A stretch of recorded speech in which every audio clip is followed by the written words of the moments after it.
On New Year's Eve 2021, IGN stated that The Legend of Zelda Breath of the Wild was the best game of all time. This was as part of an update to their standing top 100 list, with the top spot previously being held by Super Mario World. And I don't know how I feel about all that. Breath of the Wild actually is one of my favourite games, and in my view, possibly one of the best open world games ever made. Like, have you ever had that feeling where you just wish so strongly that you could forget something that you love and that means so much to you, just so you could experience discovering it again for the first time? Breath of the Wild sort of did that for me with gaming as a whole. It brought me back to being 6 years old and awkwardly stumbling around the Lost Woods, not quite sure what I was doing, but knowing it was something special, something I'd never forget. What it does right, it does so transcendently well, that I'd never begrudge anyone for focusing on those things over its flaws. But at the same time, it does have flaws, deeply rooted and problematic ones. I could take the time to explain exactly how, but that's not really the point of all this. If you want to know more of what I mean, this video does a very comprehensive job of explaining where the game missteps, though I might personally add a few things.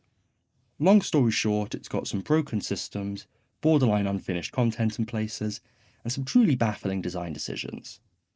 This is all just as utterly true as the fact that when it works, which is arguably most of the time, it really does feel like one of the greatest achievements of the medium.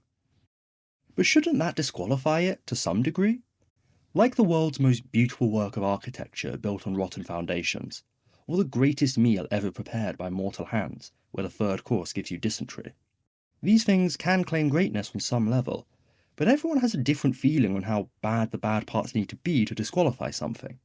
To me, consistency and lack of major downsides is quite important. BoJack Horseman, in my view, isn't one of the best TV shows ever made because of this episode, or this one, or even this one. It's those, plus all the ones in between them, which are consistently excellent and have nary a miss among them. Those episodes could stay the same, but if the rest of the show heavily focused on a character I despised and thought was awfully written, I couldn't look at the show the same way. And okay, that's just how I feel, and that's fine. IGN's list isn't really that important in the grand scheme of things, and nor am I particularly upset by it, even if they did rank Fable 2 above Dark Souls. Nor do I think that the IGN team actually unanimously agrees that Breath of the Wild is the greatest work of ludic art ever made and that we can all go home now. No, it's just good content. Ranked lists get people to react and engage and talk about them, and this flawed game is actually the best ever is a better way to get people clicking and commenting than beating around the bush like I'm so fond of doing. So I've little issue with IGN specifically, but this whole exercise is quite representative of a wider instinct in art to try and rank things, even things which try very hard to be unrankable. And that, much more than the specifics of IGN's list, is what I want to focus on, because it's something that makes me kinda uncomfortable. I mean, hell, I sometimes lack the confidence to assert some things about games I've played hundreds of hours of, let alone to take any individual game and say that it's better than every single other game ever made up to this day. Because that statement is there, implicitly. Explicitly, really. Putting anything in a category at number 1 implies that everything else in that category can be ranked too, and maybe you're not going to bother doing so at this very moment, but if you did bother, they'd all end up lower than number 1 and are comparatively inferior. Where ranking is at its most useful is when that's actually true, when it's just an expression of something easily measured and it's pretty unambiguous. You can have a ranking for the best team or athlete at a sporting event, for example, because they're all being scored along the same lines. You can't really debate who reached the finish line first in the 100 metres. They've got cameras pointed at it and can work out who it was pretty damn definitively. But in art, not only are we comparing things that can't be objectively scored, the majority of these works aren't even playing the same sport. Different works of art have different objectives and go about those in very different ways. Candy Crush, Gears of War, Smash Bros and Thumper are all video games, and that's about as far as their common ground goes. But we're still supposed to place them in the same category and pretend that they're comparable. I mean, hell, we still barely agree on what counts as a game. If I ever made a top 10 games list, you can bet that the Beginner's Guide would be on it. But there's a lot of people out there who'd say that the Beginner's Guide isn't a game. And then even before that, everyone who's judging is doing so on a different fundamental basis. Like, Breath of the Wild is IGN's number one right now, but let's not forget it just supplanted Super Mario World. And that's a little sus to me. Not because I don't think there's any argument that could be made for it, but because I'm pretty sure that whatever that argument would sound like, it wouldn't bear much resemblance to the argument for why Breath of the Wild should be up there too. They're not exactly similar in intent or execution. Breath of the Wild succeeds as a modern game. It's a selectively successful, specific interpretation of a relatively modern genre. Super Mario World, on the other hand, is substantially older than I am, and came from a time and outlook that saw these things more as toys than art. I also suspect it was a lot more impressive at its time than it is now, and that there's extremely few people who'd still count it as either their favourite game or their personal best ever. So that leads to other problems, like at what point in a work's life we're judging it based on, or about current excellence versus historical relevance. It reminds me of the film scene, actually. If you look at top films of all time lists from various reputable sources, you'll probably find Citizen Kane, a film released in 1941, at the top spot in some of them. Thing is, by the standards of most modern film watchers, Citizen Kane isn't the best movie ever made, or even close. To most people without a specific interest in it, it's a pretty boring old film, rooted in the narrative and cultural mores of its time. As a piece of entertainment for broad audiences, it's well past its sell-by date, but it is still a crucially relevant artifact of film history. A lot of the reason it's ranked so highly is because of what it contributed to the medium, the influence it had. This would fly over the head of a casual modern viewer, but it's full of shots and cinematographic tricks that are beyond standard to us, but which at the time were quite literally groundbreaking.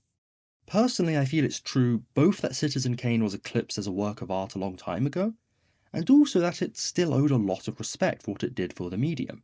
Kind of like how, even if you don't have any particularly strong feelings for Super Mario 64, you could still acknowledge how important it was for the medium's transition from 2D to 3D. So, how do we factor that in? Is something that's historically relevant worth more than something that's good right now? That's a difficult question, and not one I feel equipped to answer. It really comes down to priorities and the context of the question. Certainly, I think it makes something more important. Citizen Kane is and always will be more important, historically speaking, than most of the films which I think are better. But my inability to answer this question is why I'd never present a ranking of the best films of all time as anything other than my own personal list of favourites. If you are going to do that, it feels like you're making a pretty unilateral judgment, not just on what the right answer is, but on how these things should be looked at and judged in the first place. That historical relevance is more important, or that a work deserves to be judged based on how impressive it was at the time of its release, or that who cares about either of these things and it's all about what's hot right now. And okay, that helps us deal with the fact that some dipshit thinks Citizen Kane is a worthier piece of art than Scary Movie 3. But we're still left with IGN seeming to change their mind about what we should be judging, without much explanation. I mean, maybe they don't care on what basis a work is being judged, and instead how well it does when being judged on the selected basis. So maybe Breath of the Wild is better at being a modern open-world game than Super Mario World was at being impressive at its time, and also being an influential work moving forwards, I guess. Well, that's fine, but if so, that actually makes everything else being snubbed even worse. Because then we're not just saying that those works weren't doing something artistically interesting or valuable enough to be considered as the best, but that all of these games weren't as good at the things that made them worthwhile games in the first place. And now that's just straight up not true. In fact, Breath of the Wild decently often fails at being what the game itself seems to want to be. And judgment based on the success at the scope of one's own ambitions seems like a pretty easy system to exploit. One Finger Death Punch is one of the least ambitious games I've ever seen. It basically has one single ambition: to make a satisfying, skillful, and campy as shit brawler that only uses 2 buttons. And honestly, it pulls that off a lot more confidently than Breath of the Wild pulls off half the things it tried to do. So, One Finger Death Punch best game of all time? Well, no. That'd be silly too. And obviously the answer of where and how we perceive quality is generally somewhere in the middle. Interesting goals and strong execution, that's what we like. But I feel this helps highlight the inherent messiness of this sort of ranking. It's still good content, but I feel it's dishonest from a perspective of artistic discourse. Not only is it impossible to collectively decide what we value and what's worth taking into account, but our standards are always changing. Trying to keep that too firmly in mind and sticking to something old just feels like kicking the bucket down the line in terms of making a decision. Surely at some point, tastes and standards will have evolved far enough past Citizen Kane that critics no longer feel comfortable saying it's still the best ever, right? But go too far the other way and it's just about what's flavour of the month. There's a reason all-time lists often disqualify anything too recent. True greats need to stand the test of time, or at least still be memorable in a decade. This sort of stuff is why a ranking like IGN's feels like a fundamentally misguided effort, at least for anything that isn't about getting clicks. There is no decision you can make, no way you can approach it, that isn't loaded with implicit statements that can be challenged on multiple levels. Again, different artworks are trying to do and be different things. Undertale is not EU4 is not Minecraft. And also, art doesn't exist in a vacuum. It's there to be engaged with, and different people engage with it in different ways and for different purposes. To a very large number of people, to whom gaming is purely a means of entertainment, Fortnite is the best game ever made, and nothing any of us say will convince them otherwise. I don't think they're right, but I also don't feel comfortable saying that how I engage with art is inherently more valuable than how they choose to do it. The best games in a lot of genres wouldn't show up on my own top list, but that's because I'm personally not into those genres, not because their best games suck. Ranking any of these different works as straight up better than the others often ends up being more a statement of artistic values than any kind of relative quality. I think BoJack Horseman is a better show than The Sopranos, but do I think it's a higher quality show, that it's better? Or is it just that I really vibe with it and I appreciate its aesthetic and artistic priorities more? Like, even if we agree on what the best open world game is, and the best platformer, and the best shooter, and we won't by the way, well then, which of those is the best game is really just the speaker saying which genres they feel are worth more or less than others to them. So while I don't mind attempts to get discourse going, or lists of favourites or statements of personal values, I have to ask, is this numerical shit really necessary? If we can't agree what we're ranking, and if half of us don't even know, why can't we paint slightly softer lines around these debates? I'm reminded of an old market research story. So Prego, those guys who make pasta sauces in the US, at one point only sold one sauce. They hired a guy called Moskowitz to help them work out how to update this sauce so that it would appeal to the largest variety of people. Moskowitz would go on to develop 45 different sauces, adjusting every variable he could think of, and test them on people. He found that people broadly fell into one of three groups based on their preferences. These groups generally preferring standard, chunky, or spicy sauces. In other words, any one sauce Prego could make would alienate the majority of their pasta-eating audience. If they wanted to sell to all of them, they'd need three, at least three, different sauces.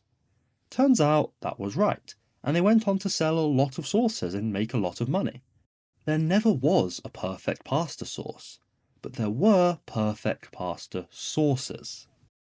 And this is how I think about games, and art in general.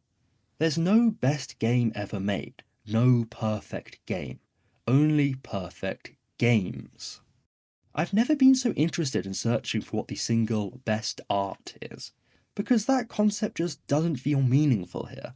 Not to an artistic landscape filled with all sorts of works that are so different from each other in every conceivable way, and where I love so many of them just the same. Bloodborne isn't unwanted competition for my favourite game ever. The fact that I don't know if I'd choose it or Undertale is awesome, because it means there's two games I love that much.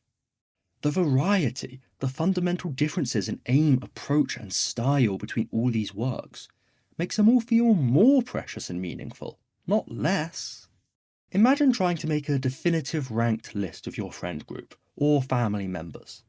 Maybe there's one you're closest to, a personal favourite, but at least hopefully you love them all and are glad for each and every one of them. You can rank them all if you like, put one at the bottom, but honestly doing so would just kinda make you look like a dick.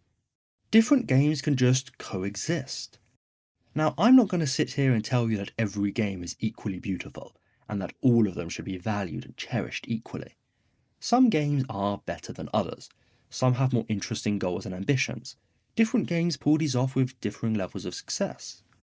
But at the very least, IGN could do tiers instead. Honestly, if you look at their list as is, but split it into 5 broad tiers, it becomes a lot easier to get on board with.